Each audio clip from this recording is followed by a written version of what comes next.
Hey friends, we're talking about what it means to go all in on your relationship. Now, a lot of times we get stuck in our comfort zone.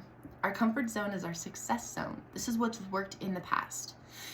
And sometimes we can think, well, we've done it this way for years, so why would we need to change something?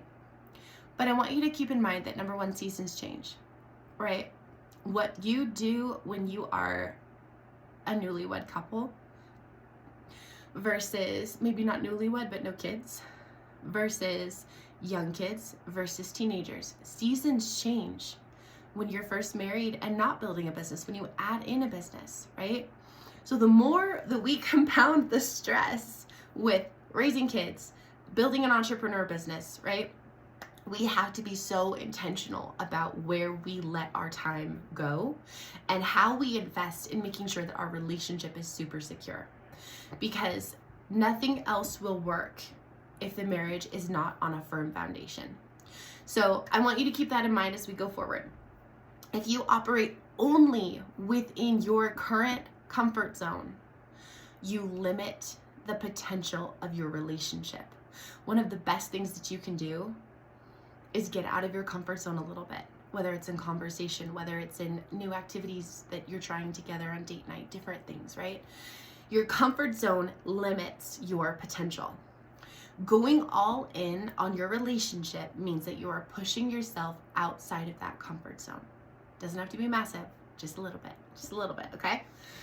So going all in, ALL is an acronym. A stands for abandoning distractions.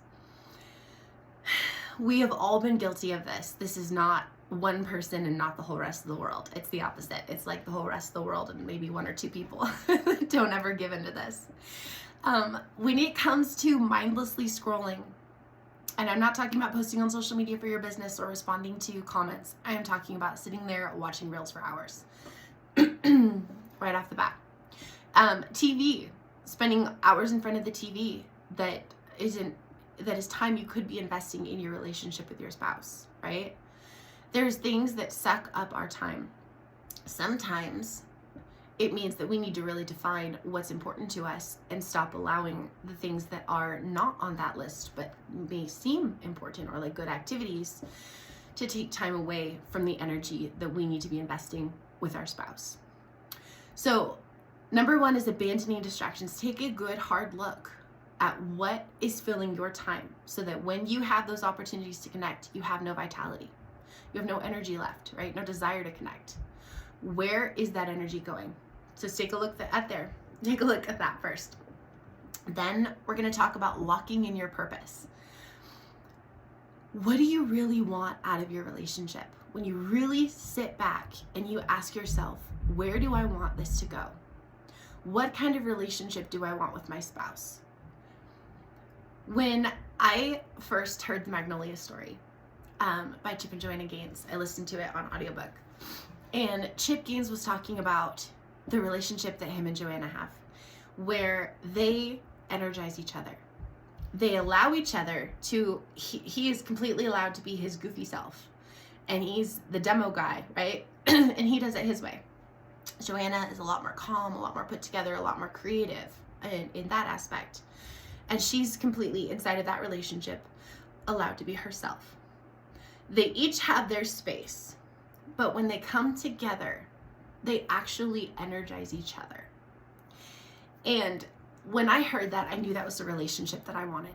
I wanted a relationship where we could work together and we could allow each other to have the space that we needed to be the individuals that we are, especially because both of us are internal. We do need that time alone.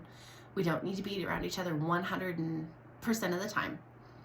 But I knew that I really wanted to be the person that energized him, and I wanted him to be the person that energized me, so that at the end of the day, when we look at each other, it's not, please stay away from me. It's, I want to connect with you. I want to communicate with you. And when we first started building a business together, guys, it was not like that. It took a lot of coaching, a lot of education to learn more about each other. But we knew what we wanted. And so because of that, we were able to attach daily, consistent actions to that.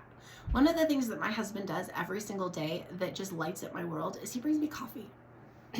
right? It takes them an extra couple seconds to pour some honey in there, pour some coffee, stir it up, and walk it in and hand it to me. But that means everything to me, because every single day he's reminding me, I see you. I'm connecting to you, with you. Even in the super small thing before we start the craziness of our day, I'm connecting with you, right? When I bring him breakfast or an extra cup of coffee or something like that, I always take a few extra seconds to check in and see how work's going. He still works full time while we're building our business on the side. And that extra few minutes, that's me being present for him. That's me saying, I know that this is a lot right now in our stage of life, and I'm going to be present for you, right? It's those simple investments of time. So decide what you really want, and decide that together, individually and together. What do you want? And then determine how you are going to put daily actions attached to that so that you could move forward in your relationship. And again, we want a firm foundation of our relationship so that the business and everything else can survive. And then lastly is launch boldly. Okay, when we talked about that comfort zone, we get stuck in a comfort zone. We get stuck in a this works, right? We come home, we drop the kids off for date night, we come home and we watch a movie. That was date night for years. Date night for years, until finally I was like, I can't do this anymore. Like, at least can we watch a non-action adventure movie, right? Can we try something new? So we started getting out and trying new things. We did like one of those ceramic painting things. It was not for us, but we tried it and we learned that, right? We bought the Adventure Challenge for Couples Date Night Edition, and they had some really fun ideas in there that some of them we liked and some of them were like, yeah, that's not for us, right? But we pushed ourselves to go beyond our comfort zone, because one of the most important things about building a really solid relationship is experiencing new things together. And so my little whatever here is, if you're the person who's done it all and your spouse hasn't, redo those things with them, build new memories, right? If we live in an area where my husband grew up here, and so he's like, yeah, I've already done that. Why would I want to do it again? I'm like, well, I've never done it. Our kids have never done it, right?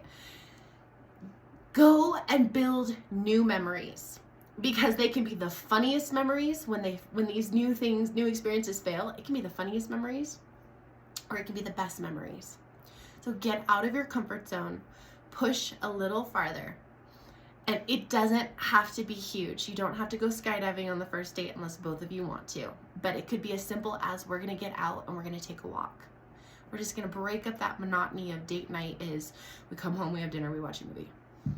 Right? So launch boldly. Try something new. Reconnect with your spouse. And get out there and go all in on your relationship, because I promise you, it is worth it.